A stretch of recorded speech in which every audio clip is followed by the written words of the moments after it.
Look, so it is this is not a really comfortable document that's come out today, the mid-year budget update. So this is not a very good set of accounts that we have. And what we're starting to see, we're just starting to see that turn for Australia's fortune. So Chris is right, he's correct. Australia over the past decade, or since the GFC really, we've been riding this mining super cycle, and that's really turbocharged iron ore prices and commodity prices, and that's allowed us to really capture some of that income tax through corporate tax, and that's been flowing through to the budget.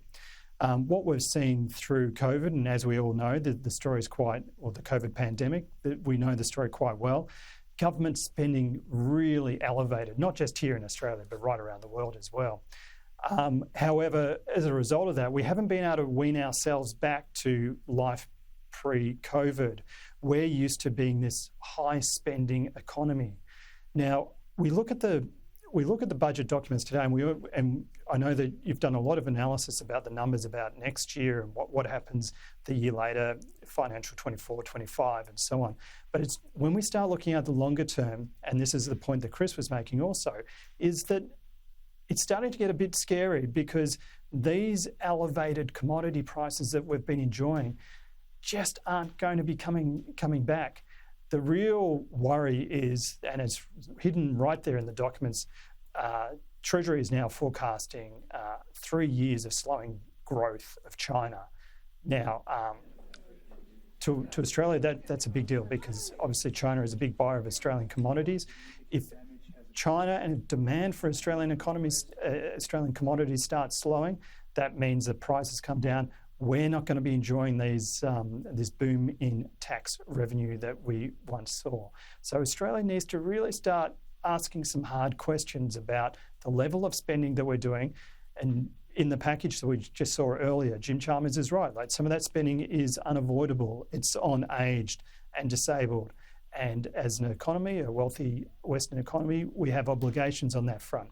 But we've really got to tackle some hard issues because we can't keep pushing ahead with these widening deficits as tax revenue, particularly corporate tax revenue, isn't growing as fast.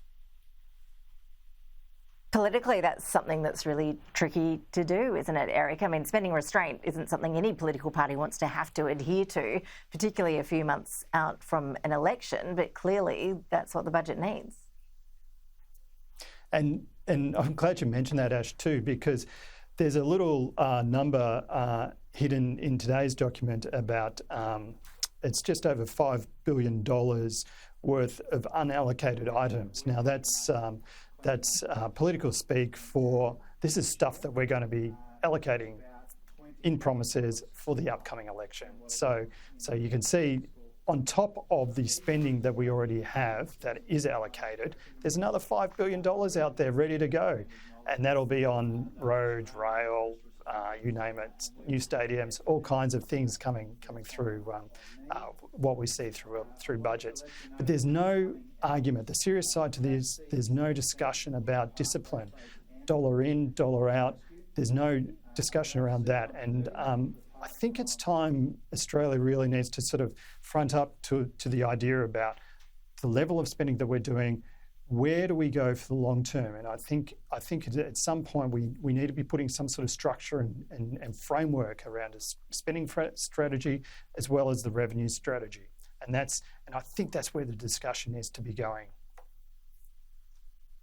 Eric Johnston, always appreciate your analysis. Look forward to speaking to you again next year as we start analysing some of those election announcements that, as you say, are coming. We're looking forward to getting into all of that. Eric, thanks again. Thanks, Ash.